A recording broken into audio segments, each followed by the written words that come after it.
In this lecture, we're going to learn a lot of fun history. This is a unit that students generally really like. It's about the Roaring Twenties, what happens post-World War I, and how does that affect American society. So we're going to talk about that, really the late 19 teens and the early 1920s, or what's known as like the Roaring Twenties, right? Okay, so one thing that we're going to dive right into is the whole idea of race, right? What was going on with African Americans at this time, at the turn of the century, specifically regarding Roosevelt and Wilson, and Taft to a degree also. But Teddy Roosevelt was more well known as a more progressive person in general. He actually was the first person to invite the first African American to the White House, which was Booker T. Washington. And he did appoint some blacks to federal offices, so that was pretty progressive for that time period. However, there was a well-known incident in 1906 in which Roosevelt, there was a dispute, a fight, riot type thing in Brownsville, Texas, actually, between African American and white officers. And instead of hearing out what exactly happened, Roosevelt dishonorably discharged 156 black men from the military. So that's a very, ugly stain on his record regarding race. Wilson, on the other hand, for lack of a better term, he was seen and viewed as a racist. He was from the South. He literally imposes racial segregation into federal offices during that time.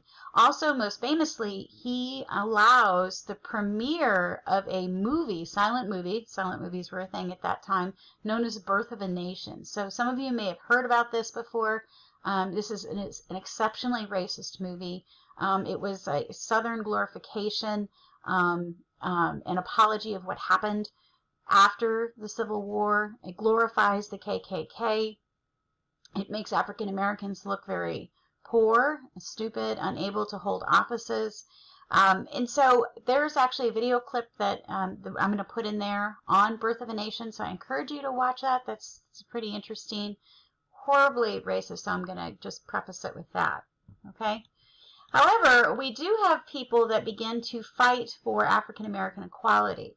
And the person that's probably best known during this time period, and the founder of the NAACP, and if you don't know what that is, that's a National Association of Colored Persons. It's still around today. It's the longest living civil rights organization on earth.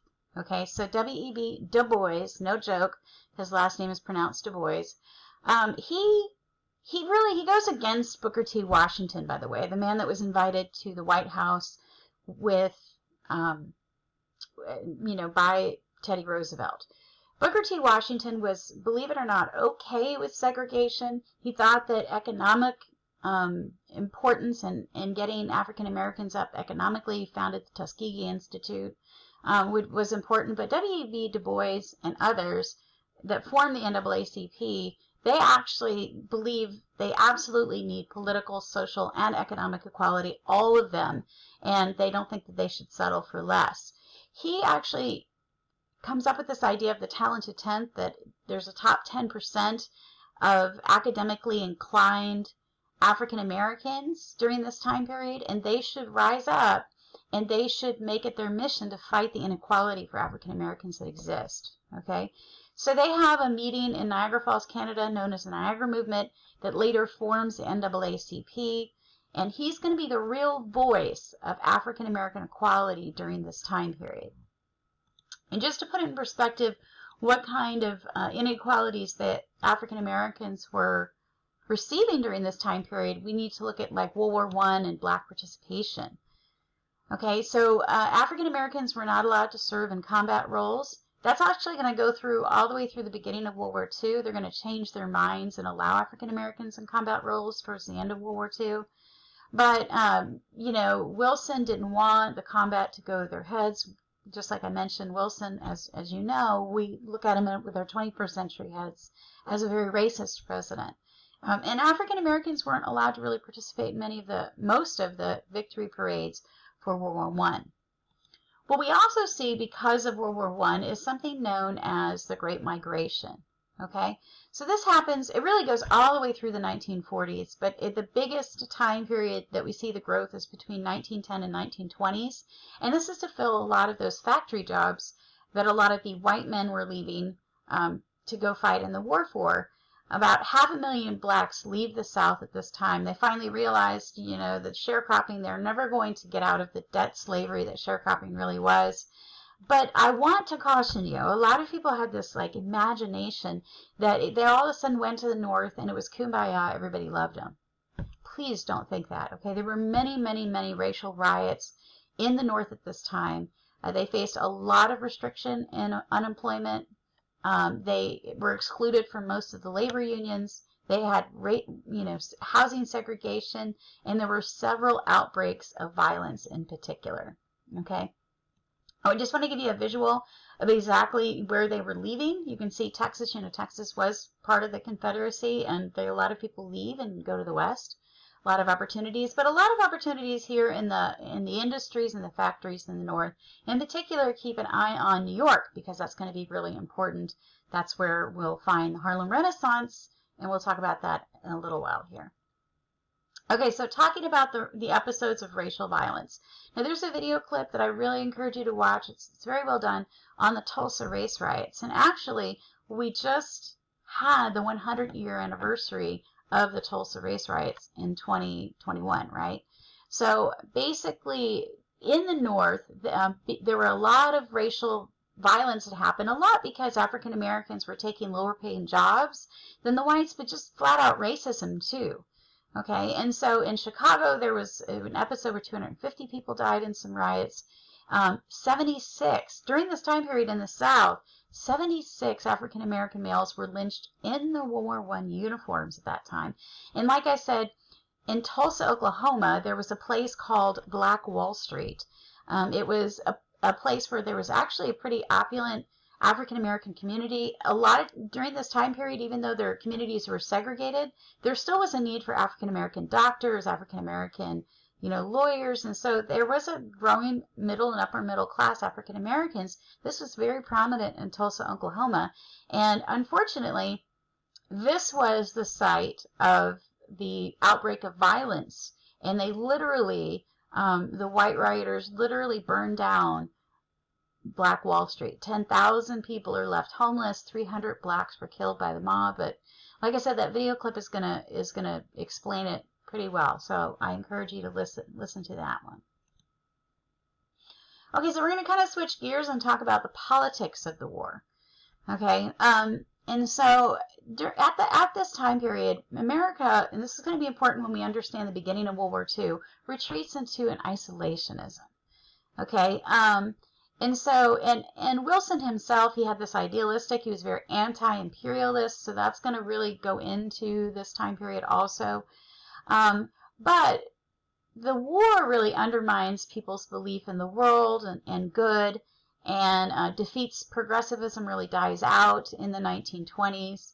And to really illustrate what happened and how America changed its gears, you really need to look at the election of Harding, who, by the way, historians rank as one of the worst presidents in American history. I'm sorry, I realize I'm covering that up there. But anyway, Harding was what's known as a yes man by a lot of historians. He gets rid of like this idea of Wilsonism and taking care of people. He wants to remain isolationist, and he campaigns on this thing called return to normalcy. And then we backtrack. We go away from like the progressive presidents, and now we're going to launch into another series of Republican presidents and this idea of laissez-faire, allowing business to do whatever it is that they really want. Okay. And so we also see, the growth of business during this time period. We talked last time about the growth of Fordism. The automobile itself becomes like the backbone of the United States. Rubber, steel, oil industries kind of flourish because of this. And there are also going to be campaigns, and we also talked about this with the Red Scare, kind of this sinister influence of foreigners, anti-immigrant sentiments. And labor unions are going to be seen as the growing area of all this radical thought and immigrants. And so there's actually going to be a huge decrease in American labor unions at this time. Okay, and so just like I mentioned before, we enter into this time period of a Republican era, this idea going back to laissez-faire ideals. And if you remember when we talked about laissez-faire during the Gilded Age, laissez-faire essentially means hands off. The government, there's no regulation. The government basically allows things to happen. High tariffs, very anti-union thought. And the Supreme Court really hadn't let go of conservative views, and so they continue to uphold conservative ideals too. Okay, but one of the reasons why Harding's, besides the fact that he essentially just appointed whoever to the cabinet and told everybody what they wanted to hear, one of the reasons why Harding is considered one of the worst presidents in American history is one of the biggest scandals happened under his clock, known as the Teapot Dome scandal. Okay, so just like I mentioned, Harding, he probably really didn't run the country. This group of people that they nicknamed the Ohio Gang, because most of them came from Ohio, really ran the country, and Harding basically was just kind of a front man during this time. But towards the end, and Harding actually dies of a heart attack when he was on a trip in the Pacific Northwest. Like 2 weeks after his death, they uncover a massive scandal in which this Secretary of Interior, a guy named Albert Fall, accepted bribes by oil companies to give them reserved oil reserves that were supposed to be set for the U.S. Navy to private companies in Alaska. Now, he's convicted of this crime, and he spends like a year in jail, $100,000 fine. Harding never knows this. He was very popular, obviously, even to his death. And after his death, obviously, a lot of American people had a lot of trouble, believing in the American government. So his vice president comes in, a guy named Cal Coolidge. They called Silent Cal because he was really shy and introverted kind of man. But he continues the business policies that Harding had put in place. This laissez-faire ideal, his famous quote is the chief business of the American people is business. And he also restores faith in the federal government because he was seen as a pretty trustworthy person. So, Silent Cal really steps in. Okay, also going on during this time period, this is probably one of the most fun things to talk about, is Prohibition, right? So Prohibition was the temperance movement realized. So the temperance movement in the early 1800s was really a push to try to get people to stop drinking and use moral suasion to encourage them to stop doing that. And it was actually pretty effective. Out of all the reform movements, it really did decrease alcohol consumption. But this kind of morphs in the late 1800s and the early 1900s, and they start to organize, all different types of people organize in order to push to actually outlaw alcohol. Employers in particular didn't want to have drunk workforce, and women were still they were the victims of abuse by alcoholic fathers. And so finally, the 18th Amendment is pushed by the Prohibition, and the 18th Amendment was essentially what it said was it prohibited the manufacture and sale of alcohol, okay? It's super, super short-lived, okay? It actually is overturned by the 21st Amendment, and we'll talk about that a little bit later, but I just want to make sure you guys understand what happened exactly with Prohibition, okay? So if we take a look at this map, actually just like women and the right to vote, there was actually a push at the state level to slowly but surely outlaw alcohol. So even before Prohibition happens, you can see that wet counties are ones that allowed alcohol, and dry counties were in yellow. So you can see that even before this, there was that push. But then there's eventually going to be a huge push to make it national, make it outlawed illegally, right? Make it completely illegal. But what happens with this is that we see that many Americans don't see drinking as a sin, right? Immigrant groups in particular were not willing to give up alcohol. So what ends up happening is that many places create underground saloons, hidden saloons known as speakeasies, where you could drink alcohol. And these pop up all over the United States. Also, people will make alcohol. They're called bootleggers because they would stick like that little, flask on your foot full of alcohol, so they call people like that bootleggers, and they will smuggle it in. Believe it or not, we had a problem getting it smuggled in from Canada. Okay, a lot of alcohol came in from Canada, from Cuba, from the West Indies. One of the funnest things I like to talk about when I talk about speakeasies and bootleggers is what happens in the West Indies in particular. We see Nassau, Bahamas. It was a place where people brought in illegal alcohol from Europe, and they used the Bahamas, Nassau, as a stopping point. It was like a port to bring in these, the illegal alcohol. Well, that's how Nassau, Bahamas became the resort it did, because it became really big business. People would travel there and wait for it, and it turned into this big resort. And a lot of places in the West Indies, that was so. It becomes like this place because of the speakeasies and because of Prohibition, really, because they made it illegal. We also see the rise, of course, of organized crime, right?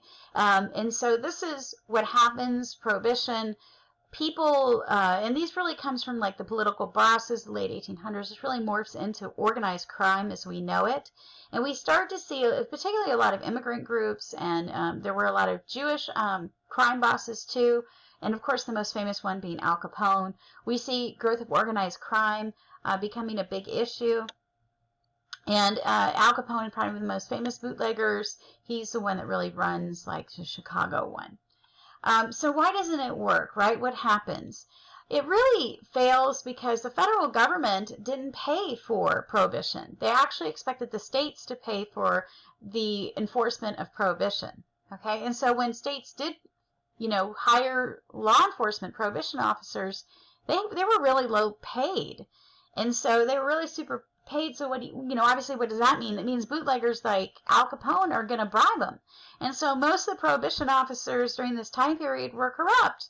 And it got to a point where the United States, most of the states, they weren't interested in spending the kind of money to restrict something that they didn't think, a lot of places still didn't think, that we should have restricted alcohol. So this ultimately is what brings this to an end, really, Prohibition. And we'll talk about that a little bit later. That happens during FDR's presidency. It's one of the first things he does is he repeals the 18th Amendment. It's the only constitutional amendment that's ever been repealed. Okay. All right, so the next one here is that we're going to talk about is the Scopes trial.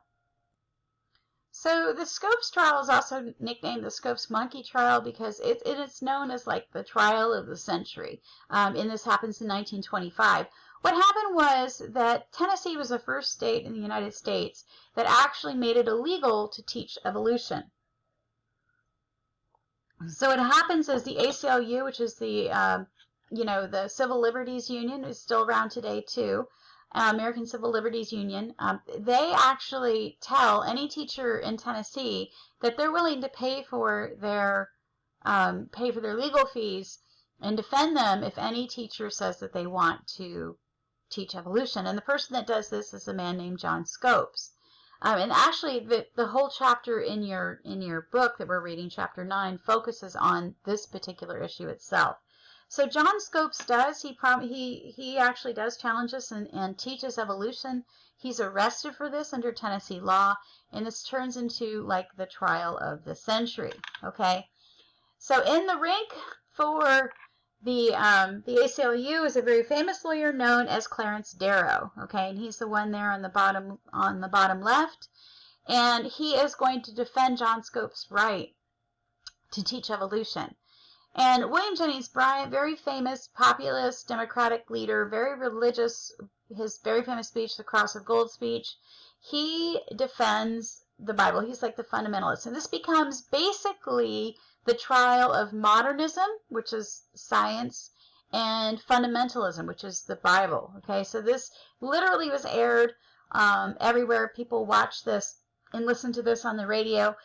And so, Darrow actually puts Jennings Bryan on the stand, the lawyer that was prosecuting him, which was really odd, but said, should the Bible be interpreted literally, and kind of really puts the Bible on trial. And he kind of corners Bryan into admitting that the Bible could be interpreted many different ways.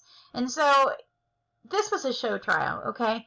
He was, technically speaking, John Scopes was in violation of the Tennessee law, so he was found guilty. He was fined $100. Okay, and so that's nothing, right?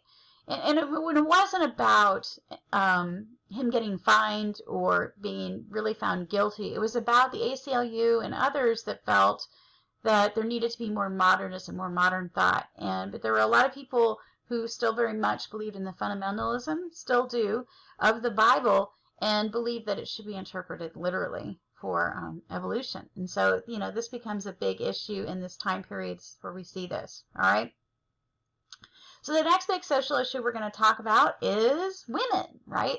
And so I know that you guys have been waiting for this, especially the girls. Probably the most fun things to learn about in the 1920s are the flappers. Interestingly enough, women become more emancipated during this time. They're working more. Things, the 19th Amendment, of course, happens in 1920. And so all kinds of big things are happening for women during this time period. But interestingly enough, the presence of the flapper really becomes a thing because of speakeasies. So I'm going back to Prohibition again, right?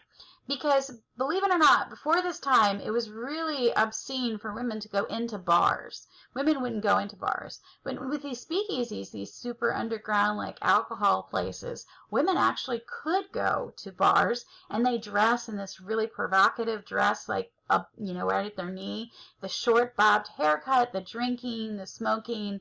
And so this was like the emancipated woman, and this is what we see is like the emancipated woman.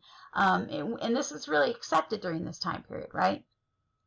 We also see other movements for change for women during this time period, specifically the birth control movement, okay? And so the American birth rates actually do decline in the 1920s. And part of this really is because of this woman named Margaret Sanger. She becomes like the advocate for birth control. And when we're talking about birth control, we're not talking about the pill that doesn't come out till like the 1960s. We're talking about just basic information, basic birth control methods. And they actually open up the Birth Control League. Margaret Sanger, by the way, was really seen as obscene. She's thrown in jail several times for speaking obscenities, birth control, to women. And so she's really seen as pretty horrid at her time. Actually, there's another chapter, and I didn't assign it this week because I just thought it would be too much with everything else we've got going on. But it focuses on Margaret Sanger. So if you're interested in that, that's chapter 8. And that is a super interesting one, too. Okay, another fun thing that happens during this time period is the radio. The radio, print media is still popular. You've got magazines and newspapers and things like that. But the big mode of communication was the radio in the 1920s. News was delivered super fast. You also see the growth of entertainment. So you see Babe Ruth, and baseball, basketball, all kinds of things. You listen to the president. That really happens in the 1930s with FDR and his fireside chats during the Great Depression.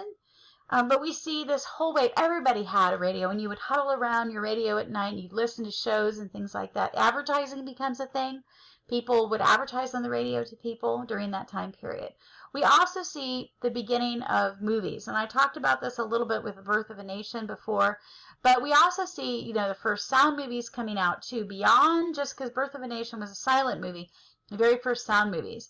So the first sound movie itself was known as The Jazz Singer in 1927. The very next year, Walt Disney puts out the very first animated film, Steamboat Willie.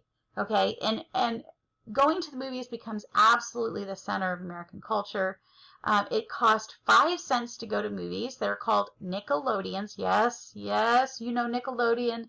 The channel, right? That actually comes from the nickname of Nickelodeons from the 1920s, which was 5 cents to go to movies. Wish it was that way today, right? Okay, so writers in the 1920s weren't as positive, right, as a lot of this other stuff that I just talked about. They were actually pretty critical of society during the 1920s, but we see a huge amount of big writers come out in the 1920s. F. Scott Fitzgerald, Sinclair Lewis, Ernest Hemingway. Babbitt was our first actually Nobel Prize winner in literature in American history. He wrote Babbitt, which criticized conformity and materialism in American society. F. Scott Fitzgerald, also critical in The Great Gatsby, reflects this like emptiness and eliteness in New York society. And believe it or not, a lot of the writers leave the United States because they're so disenchanted with what was happening, and they go to Europe and they form something known as the Lost Generation, and they kind of meet up in Paris and write a lot and talk a lot about what was happening during this time period. Probably one of the greatest things that happens during this time period, though, especially for African Americans, and this comes from the Great Migration, was the Harlem Renaissance, which was an absolute artistic explosion of the Black community. And this really, the reason they call it the Harlem Renaissance is because that's really where it was, you know, most of it was in Harlem, New York. And we see an absolute explosion of African American culture. For the very first time, African Americans celebrate being Black, create a Black identity, right? African American identity. Most of the African Americans by this time period were not from Africa, right? They were born and raised in the United States, so they formed this like new identity, Black pride, and things like this. And this really comes at this time period in the Harlem Renaissance. And so what did this include, right? So again, between 1910 and 1920, this is where we really see the huge amount of people coming in. By 1920, 5 million Blacks lived in cities, right? And so we start to see this created. So the Harlem Renaissance was primarily literature, but it also had music and art as well. And it's led by very well-educated Blacks, new sense of pride that they put into the African-American community. So some examples, Claude McKay.